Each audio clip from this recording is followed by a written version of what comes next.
Penghinaan ini menyebabkan tubuh Xie Feiling terdistorsi, dan awan jahat sudah melonjak. Namun, Qin Yichen hanya mengucapkan sepatah kata pun, tetapi awan jahat di sekitar Xie Feiling tiba-tiba membeku. Anda seharusnya bertemu Penatua dan Dian. Saya yakin ada orang di sini yang cukup untuk menekan Dao Sol Anda. Pisau pencuri.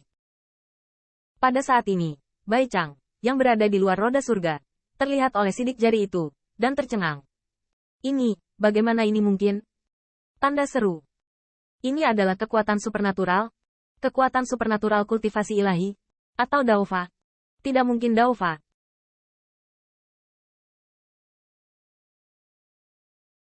Dia baru saja menerobos Dewa Pil. Bagaimana dia bisa menggunakan Daofa? Fingering seperti ini benar-benar menakutkan. Hal utama yang menggerakkan Bai Chang adalah bahwa sekarang pisau pencuri ini hanya memecahkan Raja Dewa. Tetapi jangan lupa bahwa Raja Dewa pada saat ini juga merupakan Dewa Pil. Jika kembali ke Dewa, ini adalah kekuatan alkimia. Kata dan Dao tampaknya sekali lagi kembali ke pandangan kekuatan alam surga kaisar ini. Awalnya, mereka hampir melupakan kata alkimia. Bahkan jika dia masih ingat, dia tetap tidak setuju dengan itu. Tapi hari ini, jari Qin Yichen mengingatkan mereka sekali lagi, bahwa alkimia bukan hanya alkimia. Ini adalah jalan besar yang pernah mulia di dunia. Kayu, kamu baik-baik saja?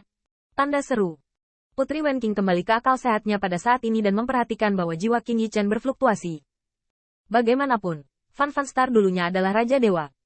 Ini juga beruntung bahwa roh primordial Qin Yichen telah menjadi dewa. Jika tidak, dia akan menggunakan tubuh fisiknya untuk mengorbankan teknik meraba-raba menelan pil. Dengan tubuhnya saat ini, tubuhnya akan dihancurkan oleh kekuatan supernatural Fan Fan Star dalam sekejap.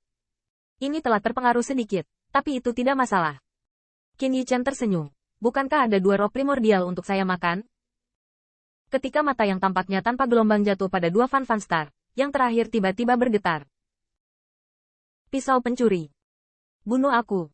Bunuh aku jika kamu punya. Dewa kami vs Dewa. Pisau pencuri, jangan datang. Namun, Qin Yichen sepertinya tidak mendengar apa-apa, dan berjalan ke arah mereka berdua sambil tersenyum.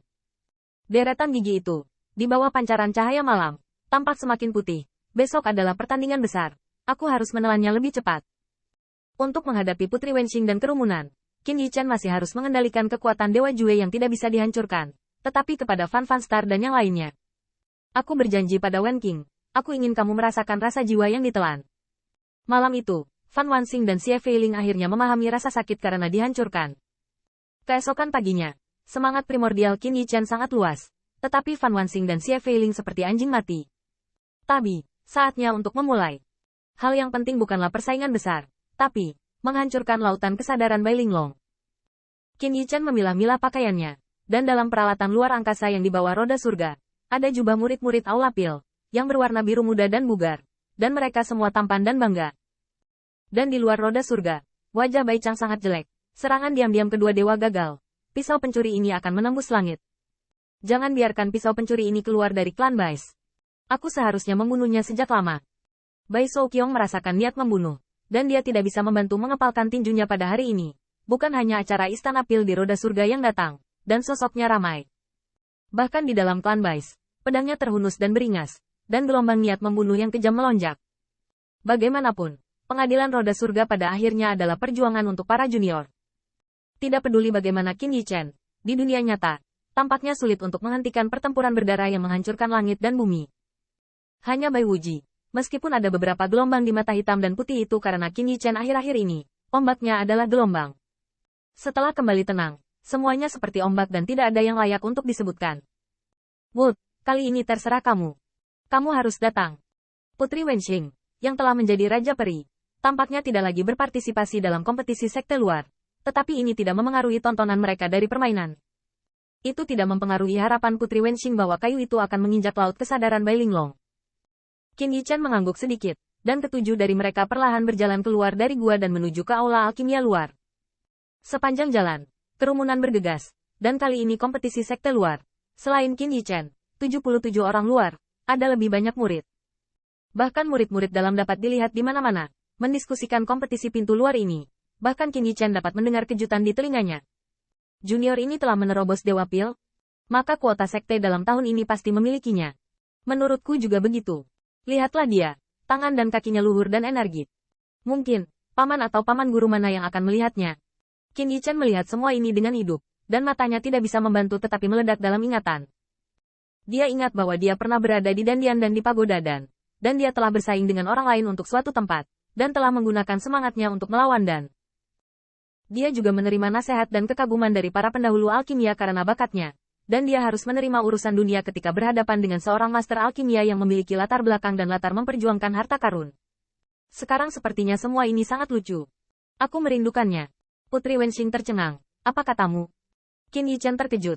Lalu dia menggelengkan kepalanya dan tertawa. Saya berpikir, jika umat manusia memiliki ruang pil, apakah itu akan sangat hidup? Dan jika saya menjadi kakak laki-laki dan penatua di sini, apakah saya akan tetap dalam sejarah pil? Angin di pagi hari agak sejuk, yang sedikit menggigit tubuh alkemis ini. Ketika Qin Yichen melewati pagoda Dewa Pemurnian, dia tiba-tiba menyadari bahwa ada sosok yang melihat ke arahnya. Mencoba untuk lebih dekat, tetapi berhenti. Li Suiyun. Qin Yichen ingat bahwa ini adalah alkemis manusia yang berubah menjadi Li Suiyun. Li Suiyun tampaknya sedikit malu saat ini, seolah-olah dia telah di sini sepanjang malam, dan bahkan menyedot hidungnya. Pangeran yang bermartabat dari Kaisar Jiuli berkeliaran seperti tunawisma. Kakak Feng. Pada akhirnya, Li Suiyun mengertakkan gigi dan berjalan melintasi kerumunan menuju Qin Yichen. Namun, reaksi pertama Putri Wenxing adalah waspada. Bagaimanapun, Big Bi hari ini, jika kayunya diserang oleh orang-orang ini lagi. Saudara Feng, kamu seharusnya tidak terlibat dalam air berlumpur klan Bais ini. Li Suiyun memandang Qin Yichen dengan ekspresi yang rumit.